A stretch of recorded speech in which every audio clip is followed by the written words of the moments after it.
The cave walls seemed to pulse beneath Alina's fingertips, almost as if responding to her touch. She traced the intricate circuitry revealed by her UV lamp, marveling at its complexity.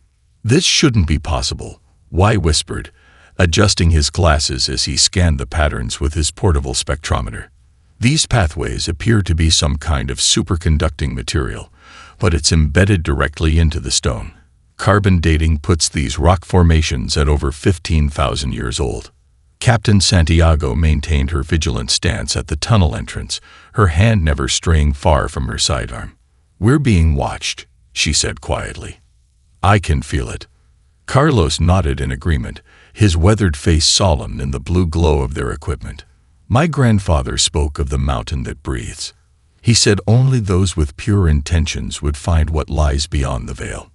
Alina's heart raced as she identified a recurring symbol among the circuitry, a spiraling helix that reminded her of DNA, but with additional structural elements no Earth organism possessed.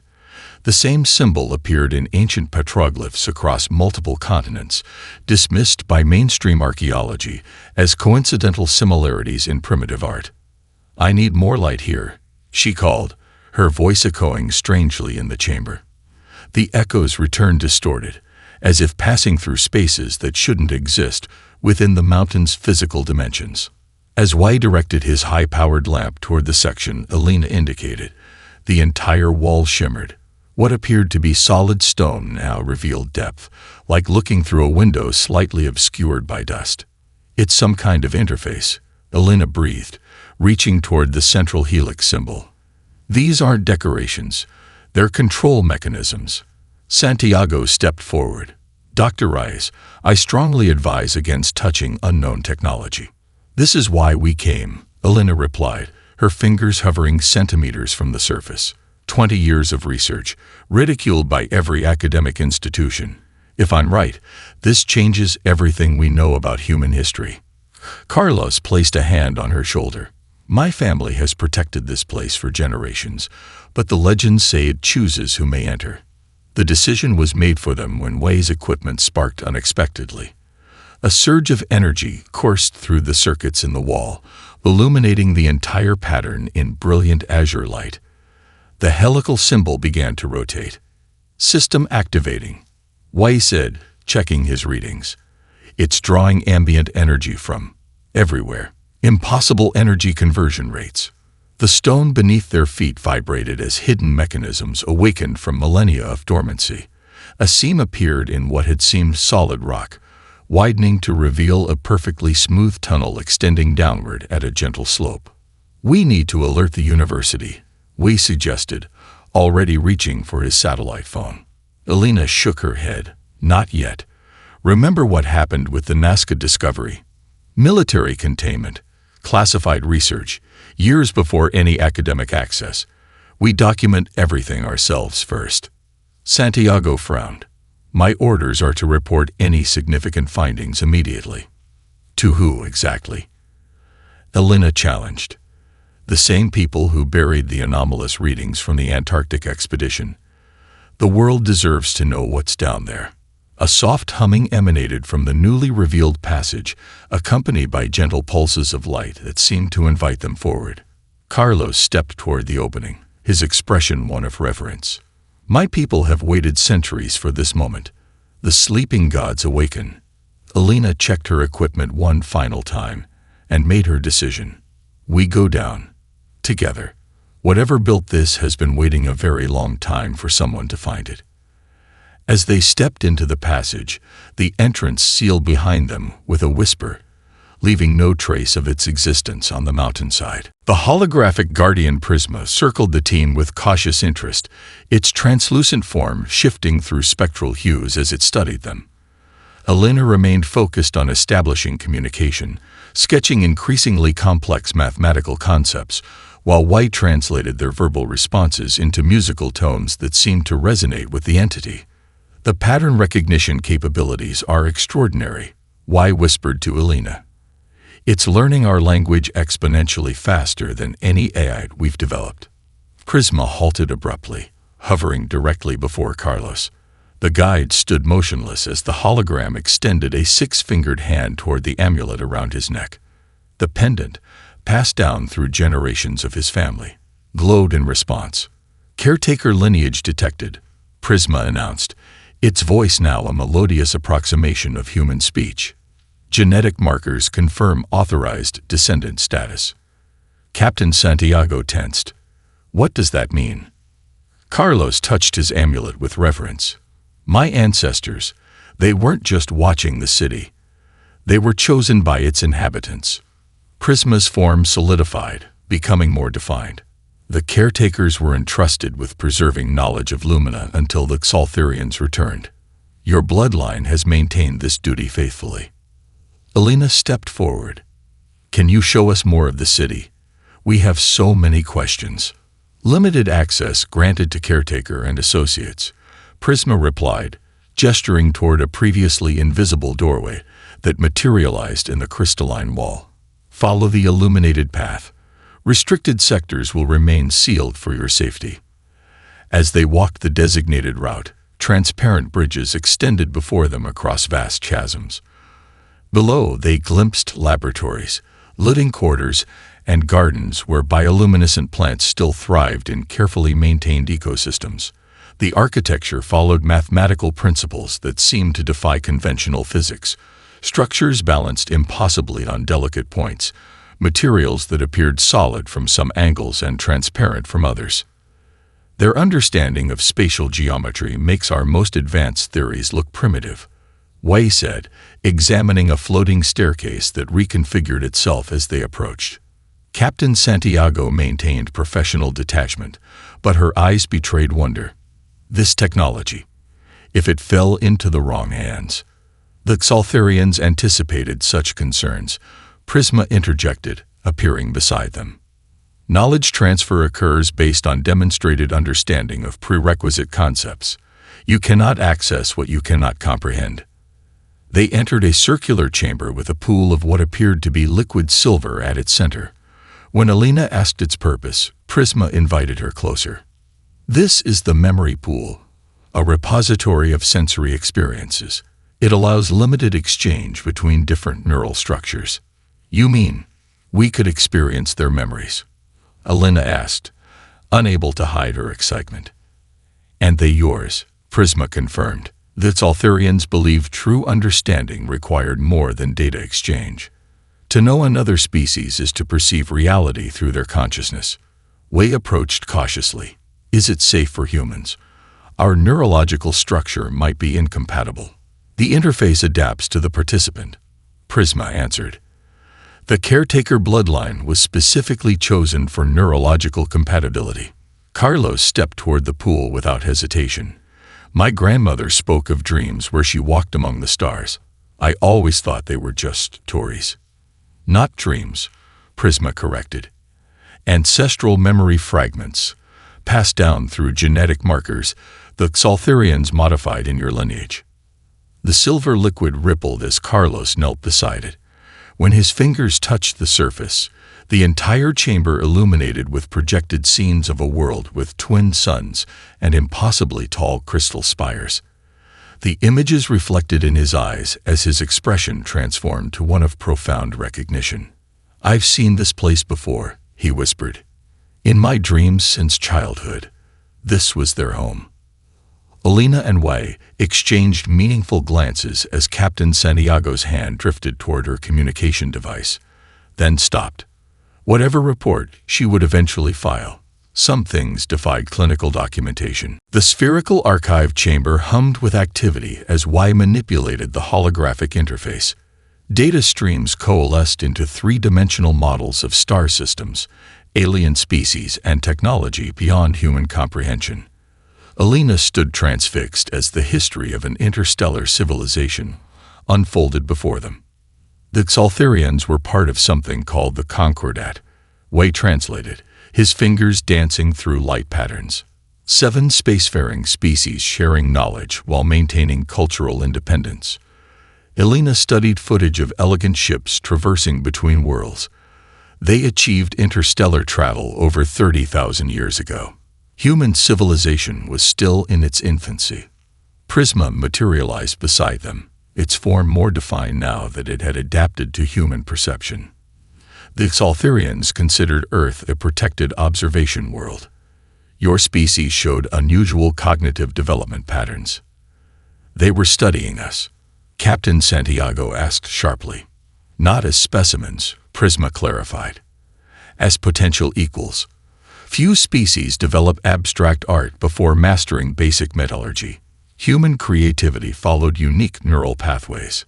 Carlos moved to another section of the archive, drawn by symbols matching his family's sacred texts. These records mention Earth specifically, something about the Sanctuary Project. Wei redirected the data flow toward Carlos' discovery. The holographic display shifted to show Xaltharian scientists working alongside primitive humans, teaching them to create structures and imbuing certain bloodlines with modified genetic markers. They were preparing Earth as a refuge, Elena realized. But from what? Before Prisma could answer, the archive's security protocols activated. Red warning symbols flashed as external sensors detected movement at the cave entrance. The holographic display switched to real-time footage, showing Harrison Blake's private military team setting up perimeter defenses and communication jammers. They brought drilling equipment, Santiago observed grimly. And those aren't standard weapons. Elena's university colleague, Dr. Marcus Van, stood beside Blake, directing the operation with smug efficiency. Elena felt the sting of betrayal. Marcus had been dismissive of her theories publicly, while apparently tracking her research privately. We need to secure this knowledge, Elena insisted, turning to Prisma. Can we copy the archives? Impossible, Prisma responded. The quantum entanglement storage cannot be duplicated with your current technology. However, limited knowledge transfer is possible through the memory pool. Wei studied the security feeds with growing concern. They've brought enough explosives to breach any conventional barrier. How long will the city's defenses hold? The outer camouflage systems were designed to prevent discovery, not repel direct assault, Prisma admitted. Primary defensive systems require Xaltharian authorization. Santiago checked her weapon and communication device. Her superior's messages grew increasingly urgent, demanding immediate reporting on any anomalous technology with military applications. The conflict in her expression was evident, duty to her command versus the magnitude of what they'd discovered. Carlos approached a sealed doorway marked with warning symbols that matched ancient pictographs from his village. My grandmother told stories about the forbidden chamber where the star people slept, waiting for the day when the sky hunters returned. Elena joined him, recognizing references to stasis technology in the surrounding text. Prisma, what's behind this door? Emergency protocols prevent disclosure, the Guardian replied, its tone shifting to a more formal register. That section contains information classified as extinction-level threat assessment. A thunderous explosion echoed from the upper tunnels. Blake's team had breached the outer defenses faster than anticipated. Warning lights pulsed throughout the complex as ancient security systems activated. They'll destroy everything trying to weaponize what they don't understand, Elena said, her voice hardening with resolve. We need to wake the Xaltharians. Now. Santiago finally made her decision, disabling her military transponder. Earth governments aren't prepared for this kind of first contact scenario, especially with Blake turning it into an arms race. Carlos placed his family amulet against the sealed door's recognition panel. Ancient mechanical systems engaged with surprising fluidity after millennia of dormancy. My family has waited generations for this moment, he said quietly. We always knew they would return someday. We just never imagined we would be the ones to wake them. The massive stasis chamber hummed with renewed energy as hundreds of crystalline pods illuminated one by one. Carlos stood transfixed as his amulet continued to pulse in resonance with the awakening systems. Each pod contained a suspended Xaltharian, their iridescent skin shifting colors even in dormancy. The revival sequence is accelerating beyond standard protocols, Prisma announced, its projection flickering with concern. Caretaker genetic key has triggered emergency awakening procedures. Alina watched in awe as the first pod opened with a gentle hiss of preserved atmosphere. The Xaltharian inside, tall and slender with elongated limbs, opened multifaceted eyes that reflected light like living opals. When it spoke, its voice carried harmonics beyond human hearing range, creating an ethereal quality. "How long?" it asked simply, the translation coming through Prisma. 12,417 orbital cycles of this world, the Guardian replied. The Xaltharian's skin rippled with patterns of deep blue, an emotional response Wei theorized might indicate shock or distress. More pods opened in sequence, their occupants emerging with similar reactions upon learning how much time had passed. Zixel, their leader identified by intricate markings across his forehead, approached the humans with cautious dignity. Standing nearly 7 feet tall, his movements possessed a fluid grace that suggested comfort in varying gravitational conditions.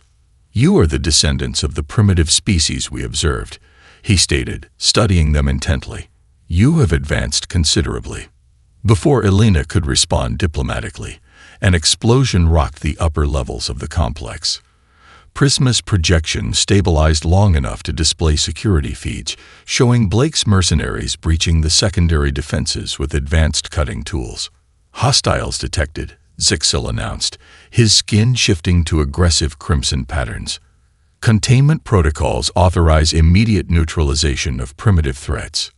"Wait," Alina interjected, stepping between the Xaltharian leader and the exit. "They're human, like us. There's been a misunderstanding." Zixel's expression remained unreadable to human perception. "Your species was categorized as pre-technological with limited aggression parameters. This behavior indicates significant deviation from predicted development models." Wei approached cautiously, displaying his tablet with calculated risk. "We've developed along different paths than your models anticipated. Our technology evolved rapidly, but our wisdom sometimes lags behind." Another explosion, closer this time. The chamber trembled as ancient support structures absorbed weapons fire, never designed to withstand modern explosives. Captain Santiago assessed the situation with professional detachment. "Blake has at least 20 mercenaries with military-grade weapons. If they breach this chamber before we establish peaceful contact." A section of ceiling collapsed near the entrance, raining debris dangerously close to a stasis pod still in the revival process. Without hesitation, Alina lunged forward, pushing a disoriented Xaltharian clear of the falling fragments. The alien, smaller than the others with skin patterns suggesting youth, stared at Alina with evident confusion. Zixel observed this interaction, his colors shifting to thoughtful purple hues. "You risked injury to protect one not of your kind." "That's what humans do," Carlos said simply. "At our best, anyway." The young Xaltharian Alina had saved approached her with deliberate movements, extending slender fingers toward her forehead in what appeared to be a gesture of significance. Prisma translated the quiet words. "The dead of life is acknowledged." The moment of connection was interrupted by Blake's voice echoing through captured communication channels. "Secure any technology with offensive capabilities. Neutralize all resistance. The client wants working prototypes within 48 hours. Zixel turned to his awakened kin, now numbering several dozen, after a brief exchange in their native language. Too complex for Prisma to translate fully, he faced the humans again. "It seems," he said with newfound resolve, "that both our species face extinction if the knowledge in this city falls into the wrong hands. Perhaps we must reconsider our initial assessment of your potential." Wei smiled cautiously.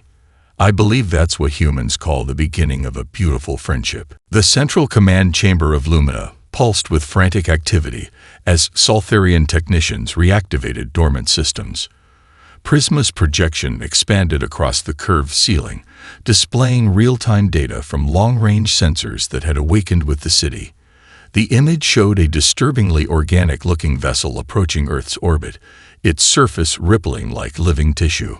"Harvester scout vessel," Zixel confirmed, his skin displaying patterns of deep concern. "Standard precursor to a full invasion fleet." Alina studied the ship's bizarre configuration. How much time do we have? The main fleet typically follows within 14 planetary rotations once the scout establishes a viable harvesting location, Zixel replied. They are methodical predators. Outside the protected chamber, Blake's mercenaries had established control over the upper levels of the complex. Their attempts to breach the inner sanctum continued, though ancient Saltharian defenses had finally activated, creating a temporary stalemate. We're facing threats from both within and without, Captain Santiago observed grimly. Even if we repel Blake's forces, Earth has no defense against that. She gestured toward the harvester ship. Wei analyzed the Saltharian weapons systems with growing concern. Your technology is incredibly advanced, but there simply aren't enough of you to mount an effective defense. Our numbers were greater before the Great Sleep, Zixel acknowledged. Many stasis pods failed over the millennia, despite redundant systems. Carlos studied ancient texts displayed on a crystal panel. These records mention experimental defensive measures your scientists were developing. Something called the harmonic disruptor. Zixel's skin flashed with warning colors. Theoretical technology only. The prototypes proved unstable, as likely to destroy the wielder as the target. A proximity alarm sounded as Blake's team breached another security layer. Simultaneously, Prisma announced that the Harvester scout ship had deployed smaller vessels toward Earth's surface. Multiple landing craft detected, the Guardian reported. Target zones appear to be major population centers. Global news feeds showed the first signs of worldwide panic as the alien ships became visible in Earth's atmosphere. Military responses from various nations proved ineffective. Missiles detonated harmlessly against the Harvester's energy fields, while fighter jets were disabled by targeted electromagnetic pulses. Blake's voice came through the communication system he'd hijacked. I know you can hear me, Dr. Reyes. Whatever you found down there is worth billions. The client is offering full protection to anyone who cooperates. Who exactly is this client? Elena demanded. Someone with enough influence to make this discovery disappear if necessary, Blake replied coldly. The choice is simple. Work with us or be eliminated as a security risk. Zixel observed the human conflict with analytical detachment. Your species fights amongst itself even as extinction approaches. Perhaps we were mistaken to believe humans could evolve beyond tribal aggression. Wei shook his head firmly. We're not all like Blake.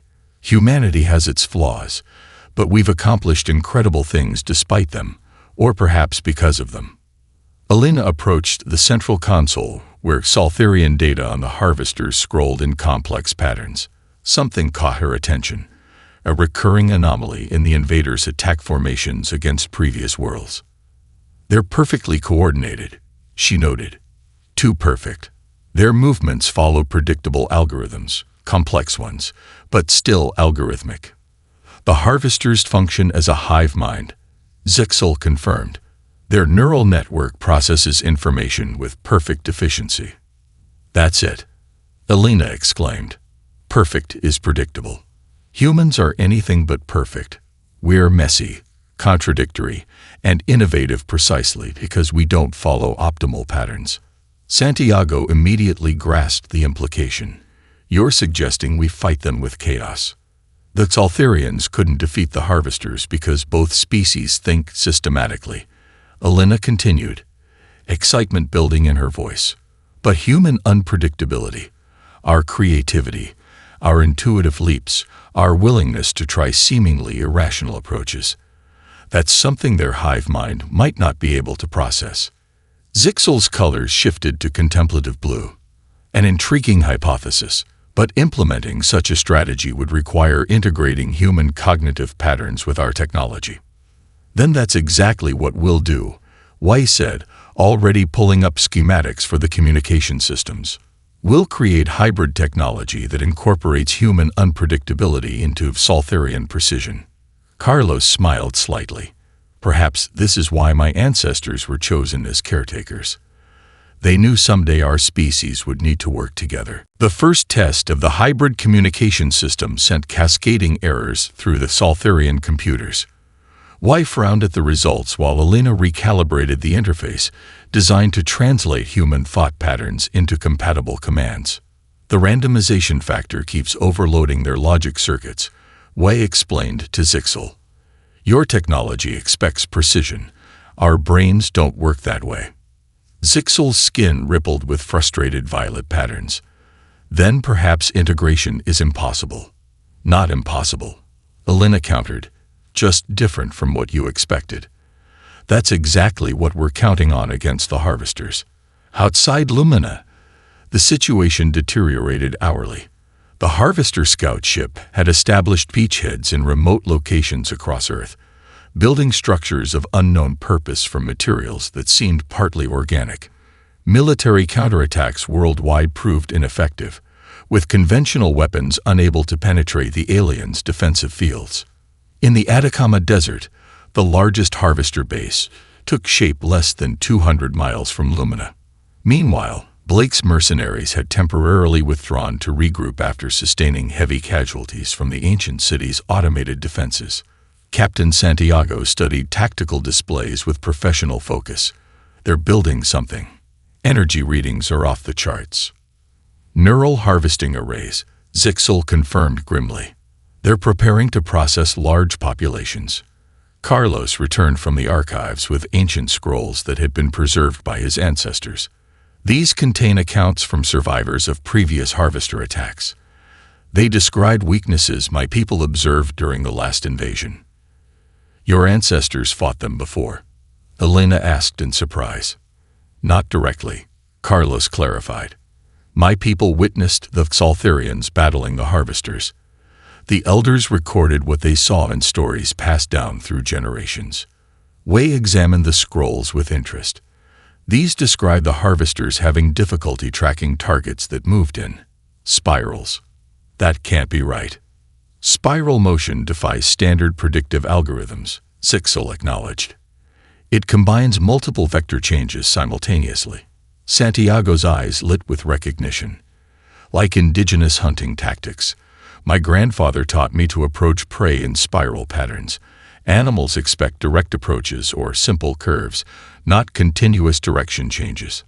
A breakthrough came when Alina connected her neural interface directly to Carlos's amulet, bypassing the Xaltharian computers entirely. The resulting hybrid signal contained both structured Xaltharian data and unpredictable human elements. It's working, Wei announced excitedly. The signal maintains integrity while incorporating randomized patterns the harvester's systems can't easily predict. Santiago developed a daring plan to test the new technology. We need to strike the harvester base while they're still establishing their systems. A small team could infiltrate using these hybrid signal patterns to mask our approach. Too dangerous, Zixel objected. Even with signal masking, their sentries will detect physical intrusion. Not if we move like my ancestors taught me, Santiago countered, demonstrating a complex walking pattern that never repeated the same step sequence. Traditional jungle stalking techniques developed over thousands of years. Meanwhile, Alina made a critical discovery while examining captured harvester technology from a damaged scout vessel. Their neural structure responds to emotional input.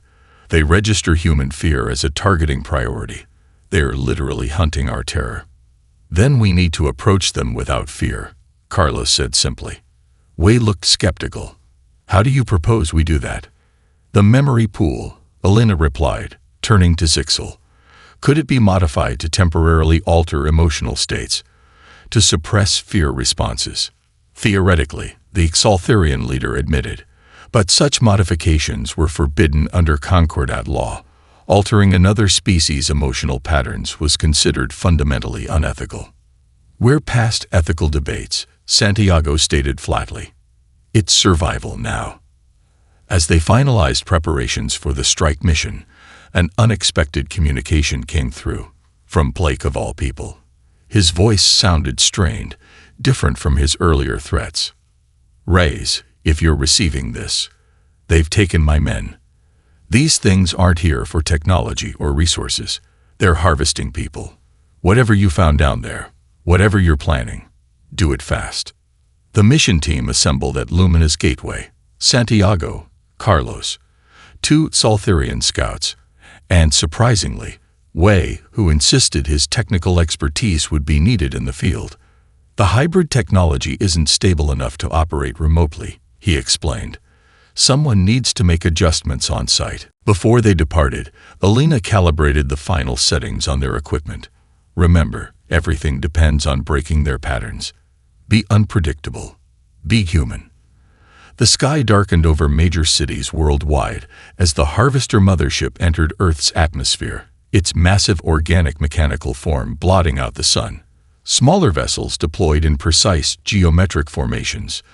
Too precise, Alina realized as she monitored the attack patterns. The predictability of their approach confirmed her theory about the hive mind's limitations. In Luminous Command Center, Alina coordinated the global resistance effort. The hybrid communication network, built in mere days through desperate collaboration between humans and Soltharians, linked scattered defense forces worldwide.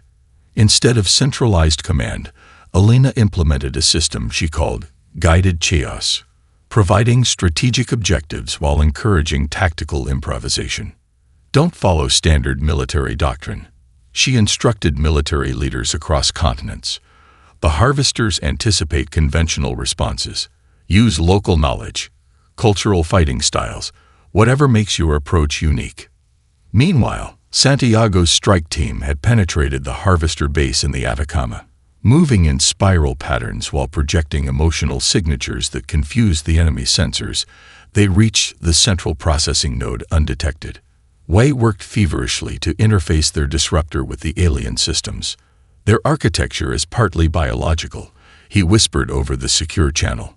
It's actually responding to Carlos' amulet, seeking to integrate with it. The Soltharians must have designed the amulets as keys, Alina theorized. Can you use it to access their command protocols? Working on it, Wei replied. But there's something strange. Their code contains fragments that resemble Soltharian programming languages. Back in Lumina, Zixel's skin paled at this information. Impossible. Unless. A series of explosions rocked the city as Blake, now working with the team after witnessing Harvester atrocities, led a diversionary attack against enemy forces surrounding the mountain. His remaining mercenaries had joined forces with local military units in an unlikely alliance.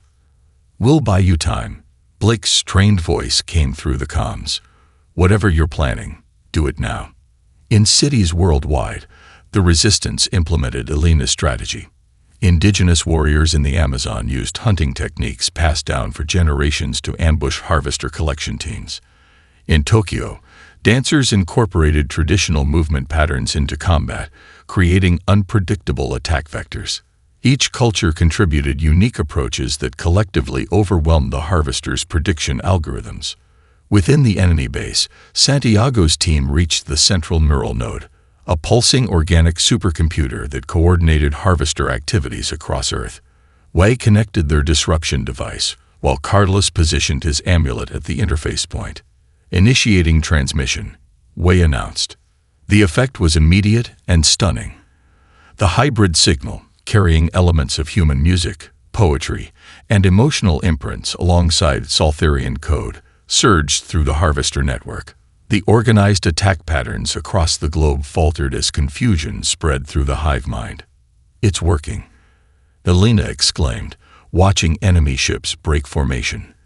Their coordination is collapsing. Inside the mothership, something unexpected happened. Sections of the vessel began fighting against other sections, as if different subsystems had developed conflicting priorities. The unified consciousness fractured under the assault of human unpredictability. In the command center, Zixel studied the data with growing horror and revelation. The neural patterns, they're changing, individualizing. What does that mean? Alina asked. The Harvesters aren't naturally a hive mind, Zixel explained, his voice solemn. They were individuals once, forced into collective consciousness by the same technology my ancestors developed for neural archiving. You mean they were victims too? Alina's face reflected shock and compassion. The technology was experimental, designed to preserve consciousness. Something went terribly wrong. Zixel's skin displayed patterns of ancestral shame. What you're seeing now isn't just disruption, it's liberation. Individual minds breaking free from forced unity. As this revelation spread among the defenders, the nature of the conflict transformed. Alina modified the transmission protocol, broadcasting not just chaos, but healing patterns designed to support individuality rather than simply disrupting the collective. We're not just fighting them, she instructed teams worldwide. We're freeing them. 3 months after the Harvester invasion, the gleaming spires of Lumina rose from the Peruvian mountainside, no longer hidden beneath rock and secrecy. The ancient city had become the center of Earth's most ambitious collaborative project, the restoration and rehabilitation of the Harvesters. In the central plaza, Alina supervised the final adjustments to the expanded memory pool. The shimmering liquid silver now filled a basin large enough to accommodate multiple participants simultaneously. Nearby, Wei and a team of Soltharian scientists calibrated instruments designed to safely separate the entangled consciousnesses of recovered Harvester drones. Neural patterns stabilizing, Wei announced, monitoring the vital signs of the being suspended in the specialized chamber. Individual consciousness emerging. The drone's appearance had transformed dramatically since its liberation from the hive mind. Its once threatening biomechanical carapace had softened into more natural contours, while implanted control mechanisms had been carefully removed. As independence returned, so did a face. Alien but unmistakably sentient, with eyes that reflected awareness rather than programmable hostility. "Do you remember your name?" Elena asked gently through the translation interface. The being focused on her with evident effort. Nerzak, it responded hesitantly, as if testing sounds long unused. "I was Navigator, before the merging." Zixel approached with solemn dignity, his skin displaying patterns of formal contrition. "On behalf of my ancestors who created the technology that enslaved your people, I offer deepest apologies and commitment to restoration." The ceremony marking this moment had been carefully planned to represent both species. Carlos, now officially recognized as Earth's ambassador to the Soltharian people, presented Nerzak with a symbol of individual sovereignty, a pendant reminiscent of his own family amulet, but created specifically for the recovered Harvesters. In a secure communication center nearby, Captain Santiago coordinated with military leaders worldwide on the adaptation of hybrid defense systems. The unleashing of human creativity combined with alien technology had resulted in innovations no single species could have developed alone. "The early warning network is operational in all participating countries," she reported. "We can detect technological signatures similar to the Harvesters across 12 light years." Blake, surprisingly, had found purpose in reconstruction. His expertise in logistics had proven valuable in distributing Soltharian medical technology to regions devastated by the invasion. The man who once sought to exploit alien technology for profit now worked tirelessly to ensure it benefited those most in need. "The field hospitals in Southeast Asia are fully operational," he informed Elena. "Cellular regeneration treatments have reduced the mortality rate by 80%. That evening, representatives from both species gathered on Lumina's observation platform to witness a historic moment. The first joint human-Soltharian vessel prepared for launch, a sleek craft incorporating design elements from both civilizations. Elena watched with pride as the ship rose silently into the twilight sky, its hull gleaming with symbols of Earth and the Soltharian homeworld. "Where will they go first?" Carlos asked, standing beside her. "To the stars that still have Harvester activity," Elena replied. "There are many more minds to free." Zixel joined them, his skin displaying hopeful azure patterns. The Concordat archives record 17 species who went into hiding during a Harvester Wars. With Earth's unexpected solution, we can invite them to emerge again. Wei looked up from his data tablet with excitement. "We're already receiving signals. Someone out there noticed what happened here." As night fell over Lumina, Elena reflected on how completely her life had changed since discovering that first hidden doorway. Humanity had faced extinction and emerged not just surviving but transformed. Partners in a galactic community they never knew existed. My grandmother used to say that the greatest discoveries aren't found but revealed when we're ready for them, Carlos commented, seeming to read her thoughts. Were we ready? Elena wondered aloud. No, Zixel answered with surprising candor. But perhaps that was precisely why you succeeded where more advanced civilizations failed. You didn't know enough to be afraid of trying the impossible. The stars seemed brighter than before as they stood in comfortable silence, contemplating the future they would build together. A future where the unique perspectives of different species created strengths greater than any could achieve alone. To the impossible, then, Elena proposed. And to the hidden cities yet to be revealed, Carlos added with a smile.